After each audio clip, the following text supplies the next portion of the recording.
अब SWIFT from society for world wide interbank financial telecommunication. यो के हो?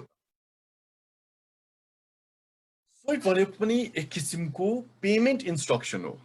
सिम्पल वेमा भन्दाखेरि एउटा कुनै ब्याङ्कको लागि अथेन्टिकेटेड इमेल भने जस्तै हो। जसरी तपाईँले इमेलबाट एउटा के पठाउन सक्नुहुन्छ साथीलाई, हेलो हाउ आर यु, या कुनै डकुमेन्ट पठाउन सक्नुहुन्छ, तपाईँले कुनै धेरै कुराहरू त्यहाँबाट सेयर गर्न सक्नुहुन्छ। यस्तै गरेर तपाईँले एउटा ब्याङ्कमा खाता खोलिसकेपछि अर्को ब्याङ्कमा चाहिँ तपाईँले पेमेन्ट डिजिटल्ली यो इलेक्ट्रोनिक फर्ममा स्विफ्टबाट पठाउन सक्नुहुन्छ। सिम्पल वेमा भन्दाखेरि के हो भने स्विफ्टको तपाईँ मेम्बर बन्नुपर्छ। तपाईँले आफ्नो एउटा युनिक के पाउनुहुन्छ, स्विफ्ट नम्बर पाउनुहुन्छ। त्यो स्विफ्ट नम्बर पाइसकेपछि त्यो स्विफ्टमा तपाईँलाई के आउँछ त, पेमेन्ट इन्स्ट्रक्सनहरू। तपाईँले तपाईँको सपोज एउटा ब्याङ्कमा एक्जाम्पल दिउँ, स्ट्यान्डर्ड चार्टर्ड ब्याङ्क न्युयोर्कमा तपाईँको के छ त, पैसा छ। त्यो पैसा तपाईँले कहाँ पठाउनु पर्यो त, सपोज मैले सिद्धार्थ ब्याङ्कबाट स्ट्यान्डर्ड चार्टर्ड ब्याङ्क न्युयोर्कबाट त्यो पैसा कहाँ पठाउनु पर्यो, मस्ट्रिक ब्याङ्क न्युयोर्कमा पठाउनु पर्यो भने मैले एउटा स्विफ्ट इन्स्ट्रक्सन, जसलाई मेसेज ट्रान्समिसन इन्स्ट्रक्सन भन्छ, त्यसैले एमटिज भन्ने गर्छ कि, त्यो पठाएपछि त्यो इमेल त्यो स्विफ्टको एउटा सिस्टमबाट पठाइसकेपछि यहाँबाट मैले इन्स्ट्रक्सन पठाउँछु, स्ट्यान्डर्ड चार्टर्ड ब्याङ्क न्युयोर्कले त्यो इन्स्ट्रक्सन पाउँछ, त्यसलाई अथेन्टिकेट मान्छ, त्यसलाई भ्यालिड मान्छ। त्यो हामीले एउटा लेटर हेडमा या चिठी साइन गरेर सिग्नेचर दिएर मानिन्छ। त्यसको बिहाफमा, त्यसको अगेन्स्टमा, पेमेन्ट इन्स्ट्रक्सनको अगेन्स्टमा उसले के गर्छ त, त्यो पैसा मस्ट्रिक ब्याङ्कमा पठाइदिन्छ।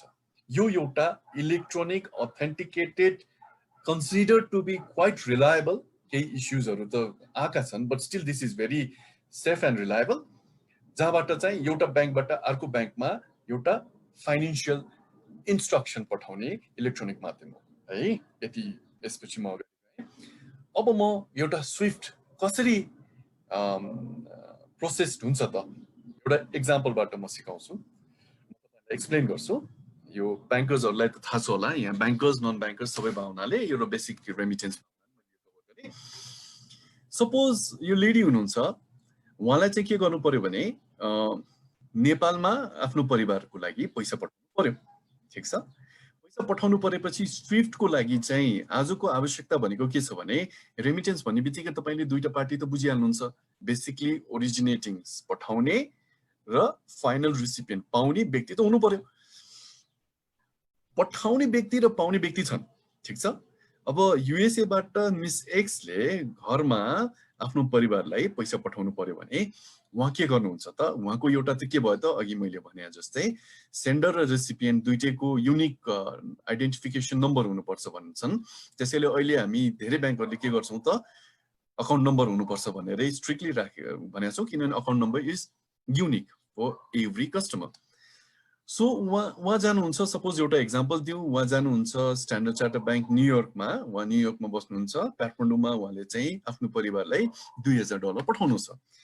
उहाँ ब्याङ्क जानुहुन्छ र ब्याङ्क गइसकेपछि उहाँले के भन्नुहुन्छ भने, मलाई नेपालमा पैसा पठाउनु पर्यो भनेर भन्नुहुन्छ। भनिसकेपछि स्ट्यान्डर्ड चार्टर्ड ब्याङ्क न्युयोर्कले के सोध्छ भने, ओके ठिक छ, तपाईँले कहाँ पैसा पठाउने त, मैले नेपालमा पैसा पठाउने, ठिक छ, अनि कसलाई पठाउने त। अब उहाँले के विवरण दिनु पर्यो भने, नेपालमा कुन ब्याङ्कमा पठाउने हैन, नेपालमा त्यो ब्याङ्कमा पठाउने बेनिफिसियरी, द्याट इज पैसा पाउने जो अन्तिम बेनिफिसियरी छ, उसको अकाउन्ट नम्बर, उसको नाम र विवरण दिइसकेपछि त्यो ब्याङ्कले के गर्छ त, पहिला हेर्छ यो ब्याङ्कमा मेरो खाता छ कि छैन। यो एउटा सिम्पल इलिस्ट्रेसन भयो हुनाले यहाँ के अन्डरस्ट्यान्ड गर्यो भने, यो ब्याङ्क जसले चाहिँ रेमिटरको ब्याङ्क हो, त्यो ब्याङ्क र यो पैसा पाउने जुन व्यक्ति हुनुहुन्छ बेनिफिसियरी, अल्टिमेट बेनिफिसियरी, उहाँहरूको अकाउन्ट चाहिँ त्यो ब्याङ्कको अकाउन्ट, फर एक्जाम्पल मैले दिउँ यहाँ चाहिँ स्ट्यान्डर्ड चार्टर्ड ब्याङ्क न्युयोर्कमा, यो हाम्रो सेन्डरको एक्जाम्पल मात्रै हो, यो सेन्डरको अकाउन्ट छ। अब उहाँले चाहिँ एक्जाम्पल दिएँ मैले, अब सिद्धार्थ ब्याङ्क बनेपामा पैसा पठाउनु छ। अब सिद्धार्थ ब्याङ्कको पनि स्ट्यान्डर्ड चार्टर्ड ब्याङ्क न्युयोर्कमा के छ त, खाता छ। त्यसपछि के हुन्छ त, स्ट्यान्डर्ड चार्टर्ड ब्याङ्क न्युयोर्कमा अब सिद्धार्थ ब्याङ्कको अकाउन्ट छ भने स्ट्यान्डर्ड चार्टर्ड ब्याङ्क न्युयोर्कले के माग्छ त, ठिक छ, सिद्धार्थ ब्याङ्कको खाता हामीसँग छ, त्यसैले तपाईँले अब पैसा पठाउनको लागि सिद्धार्थ ब्याङ्कको खातामा पैसा हामी हालिदिन्छौँ र अल्टिमेट फाइनल बेनिफिसियरीको डिटेल्स दिनु भनेपछि सेन्डरले के दिनु पर्यो त, पाउने व्यक्तिको ब्याङ्कको खाता नाम र स्विफ्ट कोड दिइसकेपछि त्यो फन्ड के हुन्छ त standard chartered bank New York, that is न्युयोर्कले प्रोसेसिङ गरिदिन्छ, सिद्धार्थ बैंकको खातामा हालिदिन्छ र सिद्धार्थ बैंकलाई एउटा मेसेज पठाइदिन्छ, एमटी जुन भनेको थियो नि मेसेज ट्रान्समिसनको लागि, त्यो एमटीज पठाइदिन्छ। त्यो एमटीज पाइसकेपछि सिद्धार्थ बैंकले के गर्छ त स्विफ्ट सेन्ट्रलाइज हुन्छ प्रायः जसो बैंकहरूको, त्यो मेसेज प्रत्येक दिन बिहान स्विफ्ट डिपार्टमेन्टले प्रोसेसिङ गर्छ, हेर्छ, चेक गर्छ। ल बनेपा बैंकको रीता देवी श्रेष्ठको $2000 बराबरको खातामा खोलाई पैसा आएछ भनेपछि उनीहरूले के गरिदिन्छ त रीता देवीको खाता प्राय नेपालीमै हुन्छ, नेपालीमा 2000 इन्टु अब उसले के गरे हो त यो डलर बाई गरे हुनाले बाइङ रेट लाएर कमिसन केही छ भने कमिसन चार्जहरू लिएर सम्बन्धित व्यक्तिको खातामा पठाइदिन्छ। तर यो गर्नको लागि सर्टन लिमिटेसन छ। एउटा कुरा त के भयो, बायर र सेन्डर र रिसिपिएन्ट दुईटैको के हुनु पर्यो, अकाउन्ट हुनु जरुरी भयो। र अहिले तुरुन्तै मलाई 10 मिनेटमा पैसा चाहियो भने नि यो सम्भव नहुन सक्छ। कुन देशबाट आउँदैछ त्यसमा भर पर्छ। मैले युएससी को एउटा एक्जाम्पल दिइरहेको छु भनेपछि हाम्रो वर्किङ आवर्स र उनीहरूको वर्किङ आवर्स फरक छ। हामी 12-13 घण्टा अगाडि छौँ भनेपछि हामीले पठाएको मेसेज उसले अब पाउँछ, बिहान पठाएको मेसेज अब बिहान उसले नेक्स्ट डे पाउँछ भनौँ न। र यसको टर्न अराउन्ड टाइम नर्मली तपाईको कति हुन्छ भने 2 days to 3 वर्किङ डेज राखे हुन्छ। बिचमा बिदाहरू परे भने झन् समस्या पर्यो हैन। त्यसले गर्दाखेरि तुरुन्तै पैसा चाहिएको छैन, सेन्डर र रिसिपिएन्टको खातामा पैसा छ र banking channel banking to banking account movement गराउनु छ भने यो रेमिटेन्सबाट गर्न सकिन्छ स्विफ्टबाट।